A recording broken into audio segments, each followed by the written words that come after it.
Et si on se la racontait ? Bienvenue sur ce podcast réalisé et animé par des membres de l'association de l'UNADEF de Toulouse. Nous sommes déficients visuels et souhaitons partager nos aventures, nos rêves, ce qui nous anime et bien d'autres choses encore. Fermez les yeux, détendez-vous et bonne écoute.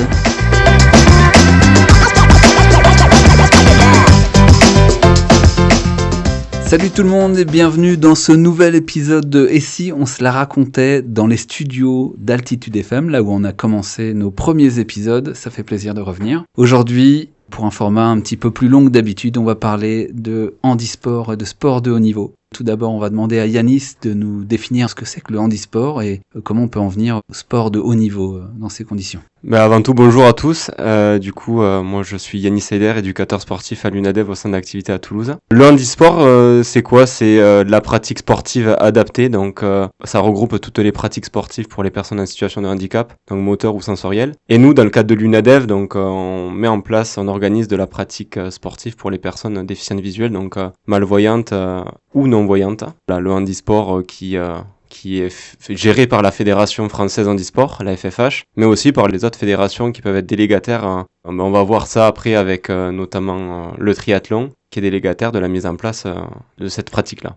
On aura dans nos témoignages tout un tas de différences et vous en apprendre un peu plus sur le handisport et le sport de haut niveau. Abla, toi tu es ancienne sportive de haut niveau, enfin handisportive de haut niveau, et tu es non-voyante. Est-ce que tu peux nous expliquer quel sport tu as pratiqué et nous raconter un petit peu ton vécu, ce que ça t'a apporté et ton expérience ? Oui, il n'y a pas de problème. Donc je suis Abla, je suis malvoyante et je suis une ancienne joueuse de l'équipe de France du sport qu'on appelle le torbal. Le torbal qui est un sport collectif qui se joue en salle avec un ballon sonore. J'ai eu l'occasion de participer à un championnat du monde en Autriche. Et franchement, cette période m'a beaucoup apporté sur le plan sportif, collectif, le dépassement de soi, le haut niveau. Enfin, ça m'a permis de découvrir autre chose que les championnats de pouvoir jouer face à des adversaires sur le plan international. Je trouve ça très enrichissant. Avant, bien sûr, le championnat du monde, on avait quand même une grande préparation avec l'équipe de France. On avait un coach qui était vraiment très motivé et je dirais compétent pour moi parce que on travaillait sur beaucoup de choses, aussi bien l'aspect sportif et autres. Il faisait tout pour que chaque joueuse se sente bien dans l'équipe. Il jouait sur le point fort de chacune et moi mon point fort à l'époque c'était l'attaque. Est-ce que tu pourrais nous expliquer en des termes un peu plus précis comment on joue au torbal, qu'est-ce qu'il y a comme matériel, comment ça se passe, quelles sont les règles brièvement ? Alors brièvement, je disais que le torbal est un sport collectif de 3 personnes contre 3 personnes. Ça se joue sur un terrain de 16 mètres de long et 7 mètres de large. Le ballon il fait 500 grammes et en fait on a 3 ficelles qui sont tendues sur la largeur du terrain et le but du jeu c'est d'envoyer la balle d'un camp à un autre. Ça se joue à la main bien sûr, pas au pied. Et les personnes adverses doivent faire un mur avec leur corps pour arrêter la balle. En fait, on est attaquant et défenseur. Ça a duré 2 fois 5 minutes. Limitant, c'est 2 fois 5 minutes. Ok, très bien. Et alors, quel a été ton parcours dans ce sport ? Donc, tu as fait de l'international, tu nous le disais. Est-ce que tu as fait du sport de haut niveau ? Donc, tu étais en équipe de France, peut-être ? Oui, j'étais en équipe de France et j'ai eu l'occasion de participer au championnat du monde en 2007 en Autriche. La France, on a fini 4e, malheureusement. Mais ça a été vraiment, pour moi, une très belle expérience et un objectif atteint parce que comme j'ai commencé à pratiquer ce sport-là à l'âge de 15 ans, donc pour moi c'était très important de pouvoir aller le plus loin possible et je suis contente parce que j'ai quand même atteint mon but dans cette discipline, quoi. Alors au début, tu as fait une scolarité adaptée. Comment tu as connu le torbal et comment tu en es venu à un tel parcours ? En fait, quand le club s'est ouvert à Lyon, ça a été proposé justement aux écoles spécialisées, dans la mienne.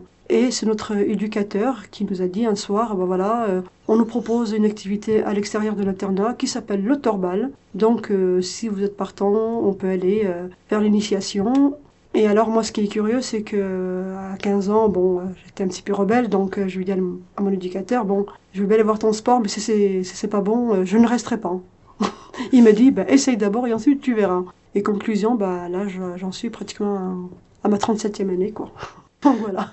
Et est-ce que tu as eu des difficultés? Est-ce qu'on t'a eu des freins dans ton parcours de sportif de haut niveau? Ou est-ce qu'au contraire, ça a été facilité? Tu as été encouragé? Comment ça s'est passé? Alors, par mon club, oui, j'étais vraiment poussée et encouragée, mon entourage aussi. La politique avant de l'équipe de France, beaucoup de coachs jouaient sur la taille, hein. Bon, et on me disait que j'étais petite, enfin, j'avais pas la taille pour aller en équipe de France, donc je faisais 1m60 quand même, hein. Et la politique avant, c'était si tu faisais pas 1m70-75, si tu n'avais pas un bras de déménageur, tu avais moins de chances de passer. Et moi, j'ai prouvé que c'était possible avec ma petite taille et mon petit bras. Donc j'ai beaucoup joué sur la technique plutôt que la force. Et du coup, c'est ce qui m'a valu ma sélection par rapport à mon attaque. Donc, ça, c'était il y a combien de temps? C'était en 2007.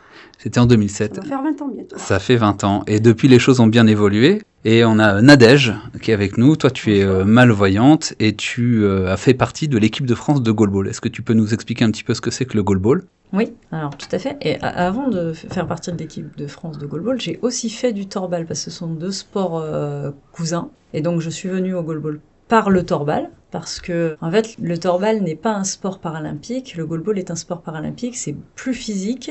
Le principe est le même, il y a 3 contre 3, on se lance le ballon à la main d'un bout à l'autre du terrain. Comme au torbal, là comme au torbal, on est en train d'expliquer le goalball. Hein. Même principe, sauf que le ballon est beaucoup plus lourd. Il fait 1,250 kg. Le terrain est plus grand. On est sur une longueur de 18 mètres et 9 mètres à défendre pour l'équipe. Donc la largeur, c'est de 9 mètres et les 3 joueurs doivent défendre 9 mètres. Les mi-temps sont plus longues. C'est 2 fois 12 minutes de temps effectif. Donc on est sur des matchs qui durent... entre 45 minutes et 1 heure, quelque chose comme ça. À peu près, ça dépend du nombre de fautes. On est déjà bien 45 minutes. Donc c'est beaucoup plus physique, ça demande plus de mobilité. Je dirais peut-être un peu plus instinctif. Le torbal est un sport plus limitant, je dirais, au niveau des règles. C'est un petit... Il y a un peu plus de cadre au torbal. Oui, voilà, mais ça a un peu changé. Il commençait à libérer un peu, mais il y avait par exemple, le plongeon au torbal, on ne doit avoir que les genoux, on doit avoir les 2 genoux ou les 2 pieds au sol, pas un genou, un pied. Au goalball, c'est totalement libre. On joue beaucoup plus sur la mobilité et sur l'explosivité, donc c'est beaucoup plus physique, et c'est pour ça que c'est paralympique et pas le torbal. Et du coup, dans ton parcours de sportif de haut niveau, qu'est-ce que tu en retiens? Comment tu as vécu les choses? Qu'est-ce qui s'est passé? Explique-nous un petit peu ton expérience. Oui, alors moi, mon expérience de sportif de haut niveau, déjà, de 2015 à 2018, en fait, j'ai fait partie du collectif France de torbal, et je dis bien collectif et pas équipe de France, parce qu'à cette période-là, sport n'étant pas paralympique, la fédération française handisport, ça dépend de cette fédération-là, avait commencé à couper les budgets, et il y avait notamment plus d'argent pour l'équipe de France. Donc les personnes qui se battaient pour que le torbal existe avaient trouvé des financements privés, et notamment l'UNADEV, qui avait pris en charge ce collectif France. Donc on ne pouvait pas s'appeler équipe de France parce qu'on ne dépendait pas de la fédération, mais on était bien l'équivalent de l'équipe de France. Et ça s'est arrêté pour des problèmes de financement. Donc moi, ma première expérience à haut niveau, c'est ça. C'est le collectif France Torbal qui a dû s'arrêter pour des raisons financières. Puis je suis partie sur le goalball. Donc là, c'est un autre apprentissage. Donc j'ai commencé à réapprendre le sport, à remonter de niveau. Et j'ai fait des stages avec l'équipe de France, mais jamais en tant que titulaire. J'étais simplement, on va dire, dans la réserve. J'étais connue des coachs de l'équipe de France, mais j'étais pas titulaire jusqu'à très récemment. En 2025, j'ai été sélectionnée pour l'équipe de France. Donc cette fois-ci, j'ai fait un championnat d'Europe. J'ai eu l'occasion de faire un autre tournoi qui est un tournoi amical, mais qui sert aussi pour le classement. Un tournoi international. Un tournoi international, oui, à Berlin. Et il y a une semaine, j'ai été remerciée de l'équipe de France en raison de mon âge. Parce que l'équipe ne s'étant pas qualifiée pour les championnats du monde, les coachs ont décidé de prendre une nouvelle perspective et de se concentrer sur les jeunes et de repartir à zéro. Et en fait, moi, mon expérience, surtout du sport de haut niveau, c'est que on peut mettre beaucoup d'efforts et pas forcément être récompensé, et c'est aussi important de le savoir. Ce qui n'empêche pas de vivre de très belles choses et de beaucoup s'amuser, et que ça nous apporte aussi énormément de choses, notamment dans le sport collectif, parce que entre-temps, moi j'ai connu des équipes très différentes les unes des autres, et ma dernière équipe, c'était un collectif incroyable. J'avais jamais vécu ça avec une équipe, c'est-à-dire une équipe qui arrive à conserver les personnalités de chacune des joueuses, tout en ayant un vrai collectif. Personne n'est à part, personne n'est... Une vraie solidarité. Une vraie solidarité, oui, beaucoup d'entraide dans l'équipe. C'était la première fois que je vivais ça, et même si j'y suis pas restée longtemps, et si il y a un peu d'amertume d'avoir été remerciée pour une raison qui n'est pas liée à mon niveau, mais à mon âge, pourquoi je ne peux absolument rien faire, je garde en tête que le travail d'équipe qu'on a fait dernièrement était vraiment très enrichissant sur le social, sur le plan relationnel, sur le plan même psychologique en fait, parce que il y a aussi du coup beaucoup de soutien qui provient de ça, et moi ça me donne envie de continuer dans le sport de toute façon. En fait, je pense que moi ce que je retiens de toute mon expérience, c'est qu'on fait pas forcément du sport à haut niveau. En fait, on le fait pour obtenir des médailles, mais ça peut pas être le seul objectif, et surtout, ça peut pas être la seule chose qui compte. Et entre-temps, entre le travail qu'on fait et la médaille, il y a beaucoup de choses qui se passent. Il y a du vécu. Il y a beaucoup de vécu, et ça apporte... En fait, c'est tout aussi enrichissant. Bien sûr, une médaille, un podium, voilà. C'est pas sur le même plan, quoi. Un objectif rempli, c'est la cerise sur le gâteau, mais le gâteau, il est tout aussi bon que la cerise. Et Fanny, toi, tu es justement en plein investissement vers les Paralympiques de Los Angeles. Est-ce que tu peux nous dire dans quel sport, et nous expliquer un petit peu ton parcours, comment tu en es venu à ton sport, etc. Oui, donc bonjour à tous. Moi, je fais du paratriathlon, effectivement, depuis septembre 2023, puisque la déficience visuelle est arrivée très tardivement chez moi, en 2022. Et la pratique du paratriathlon m'a permis d'avancer malgré le handicap, qui a un peu bouleversé ma vie, et voilà, ça a été compliqué à ce moment-là. Et ça a été ma façon de rebondir, en tout cas de m'aider pour avancer. Et donc le triathlon, donc ça se passe en 3 étapes. Donc natation d'abord, on enchaîne sur le vélo, puis sur la course à pied. Et sur ces 3 disciplines, je suis guidée par une autre personne. Donc on est attaché sur la partie natation, on fait du tandem pour la partie vélo. Et on est également attaché sur la partie course à pied afin de nous permettre de pratiquer en toute sécurité malgré la déficience visuelle. Donc il y a un vrai lien, sans faire de mauvais jeu de mots, il y a un vrai lien avec ton guide qui se crée. Un lien humain très fort. Je pense que le lien humain, il est hyper important. Il y a aussi le côté sportif et niveau qui est important. Mais si l'humain n'est pas là, si on s'entend pas, je pense que ça marche pas. Ouais. Donc faut vraiment avoir les 2 aspects qui soient présents. Et quelles sont les difficultés que tu peux rencontrer pour la pratique de ton sport, en dehors j'imagine, du guide qu'il faut trouver C'est une grosse partie déjà de trouver quelqu'un qui soit... comme il y a 3 disciplines, il faut quand même quelqu'un qui soit du même niveau, voire un peu meilleur, pour qu'il soit à l'aise dans le guidage.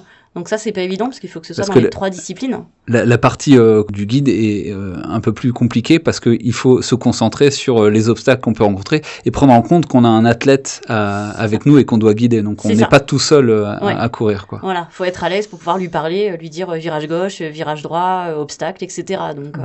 Donc c'est pas évident, ça c'est un gros frein, une grosse problématique, en sachant qu'il n'y a pas de listing de guide triathlon. Donc en fait, faut vraiment faire un peu des appels à candidature un petit peu, ou promouvoir le projet et dire si quelqu'un est motivé pour m'aider, c'est bienvenu. Ouais, c'est et le voilà, système espérer qu'il y ait des bonnes âmes qui viennent et qui disent OK, et puis voilà. Est-ce que tu peux nous dire un petit peu ton parcours? Je crois que tu reviens d'Ouzbékistan très récemment. Oui, je suis rentrée hier soir d'Ouzbékistan pour la première course internationale de la saison. Donc avec une nouvelle guide, donc Margot Roustan, qui m'a accompagnée sur cette première course, où on a fini 3e, donc c'était plutôt chouette pour une première course. Il y avait du très gros niveau, donc c'était bien. Et ça a permis aussi d'alléger parce que j'avais beaucoup Apolline Rousset, donc qui m'accompagnait en tant que guide jusque-là. Et c'est pas évident d'être toujours accompagné par la même guide, parce que c'est aussi un engagement très fort pour le guide, qui demande du temps, de l'investissement, qui n'est pas évident. Donc c'est bien de pouvoir avoir 2 personnes sur lesquelles s'appuyer, afin de continuer le projet. Et effectivement, on va essayer de continuer d'avancer vers les Jeux de Los Angeles en 2028. On imagine que c'est aussi un investissement financier quand même, oui. À moins que tu aies des sponsors ou une fédération qui t'aide derrière. Non, effectivement, oui, c'est un gros investissement financier, tant pour les déplacements que pour le matériel, que pour les entraînements. Il y a vraiment tout à financer. La Fédération française de triathlon nous accompagne un peu, mais il faut vraiment être en équipe de France complètement. Déjà participer aux Jeux globalement, pour être vraiment bien accompagné. Actuellement, je suis un petit peu entre 2 camps, entre le collectif relève et l'équipe de France, en sachant que je suis pas aidée non plus par mon âge, parce que comme Nadège, voilà, Voilà, à 38 ans, voilà, on vise pas très très loin non plus. Ça va être Los Angeles et je pense qu'il n'y en aura pas d'autres après. Ouais. Donc pour l'instant, c'est que du financement personnel. Mais je suis preneuse de partenaires, sachant que j'en ai pas actuellement. S'il y en a qui nous écoutent. Voilà. Bon, on a parlé des moments difficiles, on a vu avec Nadège que l'investissement, ça paye pas forcément, c'est pas forcément de notre ressort. Est-ce que tu peux aussi nous dire ce qu'il est intéressant de vivre, comme Nadège le disait, il y a le côté humain, mais il y a aussi d'autres aspects, j'imagine, dans la compétition. Oui, c'est des expériences qui sont inoubliables et qui sont uniques même, je pense, tant pour la guide que pour l'athlète d'ailleurs. Donc oui, je pense que c'est vraiment une belle expérience et qui permet aussi par le sport de pratiquer le para et d'accepter un petit peu plus facilement. Enfin, ça aide dans le cheminement de l'acceptation du handicap. Voilà, de pouvoir en parler et de pouvoir être vu avec le handicap sans en avoir trop honte finalement, parce qu'on arrive à faire de belles choses et ça permet d'avancer, quoi. Et puis on peut aussi faire une belle compétition dans les paysages de l'Ouzbékistan. Enfin, c'est quand même, ça devait être quand même exceptionnel. Oui, ça, on fait beaucoup de voyages quand même par saison. Il y a à peu près entre 5 et 10 courses à l'international par an. Donc c'est plutôt chouette de visiter. Si on peut se permettre de rester un petit peu et visiter, voilà, c'est plutôt bien. Super. Alors, après le témoignage de Fanny qui nous a raconté comment elle va peut-être accéder aux Jeux paralympiques, on accueille Yannick qui est à Bordeaux. Yannick, est-ce que tu peux nous dire, toi tu as un certain vécu en la matière, est-ce que tu peux nous raconter ton parcours, ton sport et ce que tu as vécu à travers cette pratique ? Bonjour à tous, et puis merci pour votre invitation. Alors moi, oui, je suis en fait un des coachs de l'équipe de France de cécifoot. Et j'ai eu la chance, par le passé, de participer plusieurs fois aux Jeux paralympiques. La première fois, c'était en 2012, à Londres. Donc, on a fait une belle compétition. Le cécifoot français, il est de qualité, mais il faut pas oublier que c'est du très haut niveau. Donc, vous avez des équipes qui s'entraînent plus parce que le système sportif dans leur pays, il est un petit peu plus adapté. Nous, on est sur un système où les différents sportifs ne peuvent pas être investis à 100% en fait dans leur préparation sportive. Il faut savoir que les gens ont besoin de travailler, donc on a cette difficulté-là en France, sachant que cette difficulté ne nous empêche pas de performer. Hein. Est-ce qu'on peut espérer une professionnalisation du handisport de haut niveau, du cécifoot en l'occurrence, en France ? Alors c'est un élément qui a déjà été discuté, mais c'est extrêmement compliqué. Pour les Jeux de Paris 2024, étant donné que cette compétition se passait en France, on a eu un accompagnement de meilleure qualité. C'est vrai qu'on a été beaucoup plus soutenu, beaucoup plus encouragé, beaucoup plus aidé, mais le vrai statut d'être sportif professionnel, à part une personne peut-être qui va avoir la chance d'être repérée par une grande marque de vêtements ou par une grande entreprise, dans l'ensemble, il n'y a pas de professionnalisation à attendre au niveau du cécifoot, voire de la majorité des sports pour personnes en situation de handicap en France. Encore faut-il trouver un sponsor et donc faire des résultats aussi, c'est peut-être ça qui attire les sponsors et les partenaires. Bien entendu, la difficulté qu'on peut avoir nous au niveau du handisport, c'est le manque de positionnement sur les premières pages au niveau des médias sportifs. Donc on se retrouve à être mis en avant sur des périodes paralympiques. Mais on a des systèmes de compétition un petit peu comme dans les différents sports, avec des compétitions nationales, des championnats d'Europe, des championnats du monde et puis des Jeux paralympiques. On manque un petit peu de mise en avant par les médias. Et c'est un état de fait. Malheureusement, c'est pas vendeur. Quand vous voyez des sports comme le football, par exemple, valide, vous voyez bien que par derrière, vous avez quand même une économie qui permet autant que ce soit aux sportifs, que ce soit aux encadrants, que ce soit aux journalistes, que ce soit aux différents sponsors. Bon, c'est un système qui est relativement équilibré, ce qui permet que tout le monde arrive à tirer son épingle du jeu. Nous, on se retrouve dans une situation où, quand vous parlez cécifoot, on a eu la chance d'être médiatisé et d'avoir fait une médaille d'or aux Jeux de Paris, ce qui nous a permis d'être un tout petit peu plus reconnus. Mais malheureusement, le soufflet, comme on dit, il redescend après la période paralympique. Et c'est dommage parce que les Paralympiques ont été quand même vachement médiatisés par rapport à ceux d'avant. Donc on voit bien qu'il y a quand même une avancée en termes de médiatisation et d'intérêt du grand public pour les handisports.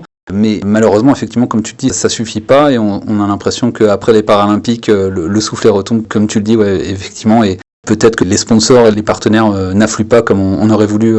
Après, tu vas toujours avoir un ou deux sportifs qui vont tirer leur épingle du jeu parce que peut-être que il s'est passé une situation particulière pendant les Jeux, donc ça fait un clin d'œil un petit peu plus important sur cette personne-là. et tu vas avoir en fait quelques personnes qui vont graviter autour de cette personne pour la mettre un petit peu en avant. Mais c'est assez anecdotique, ouais. Voilà, c'est exactement. Alors effectivement, pas de professionnalisation en vue pour l'instant, on espère que ça arrivera un jour, mais ça n'empêche pas de vivre des moments humains et sportifs très intéressants. Tu vas pouvoir nous raconter ça, puisque vous avez quand même 2 belles compétitions à votre actif, Londres, comme tu le disais, et puis aussi Paris 2024. Exactement. Il faut pas oublier que l'engouement premier, en fait, c'est le partage, c'est le plaisir, et puis souvent on explique en fait que la performance elle découle de ces éléments positifs. Il faut savoir que quand vous êtes professionnel, on vous paye. Donc on estime que le fait de vous payer, il doit y avoir un résultat derrière et un rendement derrière. Quand vous êtes des bénévoles et que vous donnez, en fait, il y a une notion de fierté parce que vous représentez votre pays. Il y a une notion de plaisir parce que vous communiez avec vos potes et vos collègues. Il y a une notion de travail, mais qui est toujours très saine avec l'équipe du staff. Donc, avant de penser rentrée d'argent, si je peux dire, c'est vrai que toute la partie handisport, en fait, c'est vraiment de l'investissement personnel, du plaisir. C'est le maître mot, je pense que c'est plaisir et partage. Et puis ces éléments-là.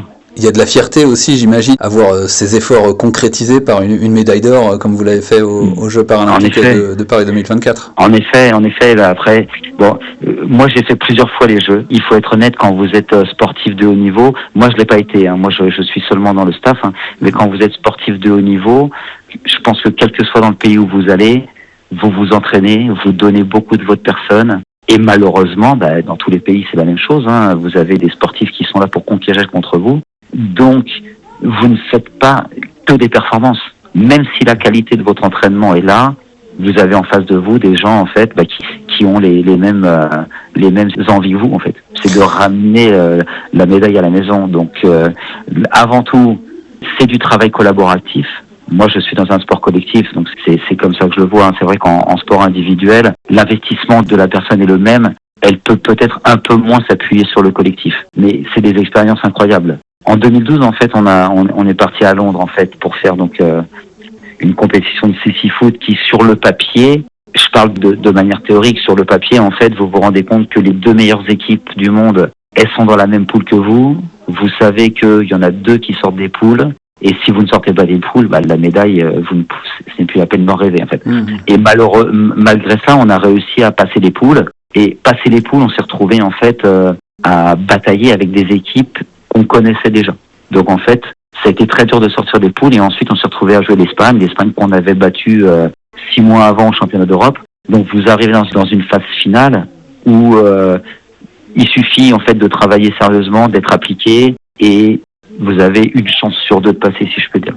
Donc en fait, on a réussi à passer l'épaule contre l'Espagne en demi-finale et on s'est retrouvé contre le Brésil. Et puis là, en fait, le manque d'expérience, peut-être aussi le manque de bancs, parce que il faut savoir que dans les pays étrangers, il y a énormément de personnes en situation de handicap visuel qui peut, en France, être une difficulté parce que on a une qualité de santé qui est là, on a des soins de bonne qualité, donc on a beaucoup de personnes déficientes visuelles, mais est-ce qu'ils sont tous non-voyants ou a tendance à pouvoir être catégorisé comme une personne non-voyante et donc jouer dans un système avec des sportifs considérés comme non-voyants, c'est pas sûr. Ouais. Il y a tout un système de classification pour ceux qui connaissent pas le milieu. Bien entendu. Au C6 il y a les B1 qui sont non-voyants et les B2 et B3 qui sont malvoyants, qui jouent dans des conditions différentes. Exactement. Un peu comme au goalball en fait, où vous allez avoir les sportifs en fait qui mettent un masque. Et donc, en fait, on est moins précis sur le fait de dire cette personne-là ne voit rien ou cette personne arrive à deviner le jour, la lumière ou bien voit un tout petit peu. Le fait d'avoir cet outil sur les yeux, ça permet de mettre tout le monde sur le même pied d'égalité. Et c'est intéressant en tout cas parce que c'est vrai, moi j'ai vécu aussi un petit peu ça avec l'équipe de goalball de France. Donc, on a fait beaucoup de voyages, beaucoup de partage.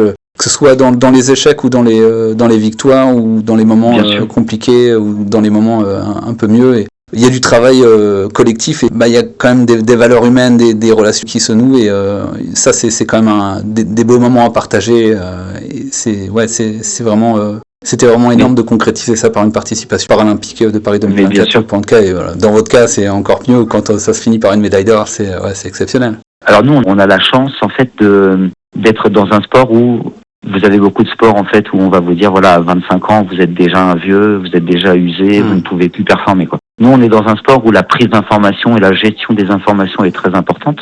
Donc en fait, on a des joueurs qui vont être plus âgés. C'est vrai que nous, on a un collectif en France qui est grosso modo entre 30 et un peu plus de 40 ans quoi. Donc c'est vrai qu'on a des joueurs avec de l'expérience et on avait la chance en fait d'avoir plus de la moitié des joueurs qui étaient déjà présents à Londres. Donc il y a tout un travail qui a été fait sur le fait de se dire on n'avait pas fini le travail à Londres, essayer de visualiser un petit peu cette étape faite, comment on peut transformer en fait peut-être certaines lacunes techniques par une envie supérieure. On a eu un travail assez important en fait lorsqu'on s'est qualifié pour aller à Paris. On s'est mis un petit peu dans le même état d'esprit que quand on avait été à Londres en 2012. Puisqu'on s'est retrouvé à nouveau dans la poule avec les 2 meilleures équipes du monde. En fait, étonnamment, on s'est retrouvé dans la même poule qu'en 2012, avec un ordre des équipes différents, mais on a quand même joué la Chine, le Brésil, c'est les 2 grosses machines du CC Foot mondial, et la Turquie. Et donc, en fait, on a l'attachement, le bonheur d'être ensemble, le partage, le soutien, parce que on a acquis 7 médailles d'or, mais sur le papier, je pense que il y avait peu de gens qui s'attendaient à ce qu'on passe les poules à nouveau. Vous avez surpris, Et là, en fait, la chance qu'on a eue, c'est premier match, on l'a gagné. Deuxième match, on a perdu contre le Brésil sans contre-performer. C'est juste que le Brésil est très fort.